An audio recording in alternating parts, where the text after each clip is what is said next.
Как образовалась Якутская ССР? Якутская автономная Советская Социалистическая Республика появилась на заре становления РСФСР в начале XX века.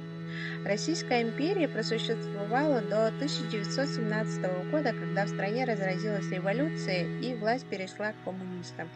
Новая власть хотела сначала присоединить Якутскую область к Иркутской губернии и оставить наши земли в статусе области, но представители якутской интеллигенции Максим Кирович Амосов, Платон Алексеевич Аюнский и Сидор Никифорович Барахов отстояли право быть отдельной республикой со столицей в городе Якутск. 27 апреля 1922 года постановлением Президиума ВЦИК образовалась ЯССР. Эта же дата, 27 апреля, но уже 1992 года, является Днем Конституции Республики Саха-Якутия. Вот так появилась наша любимая республика.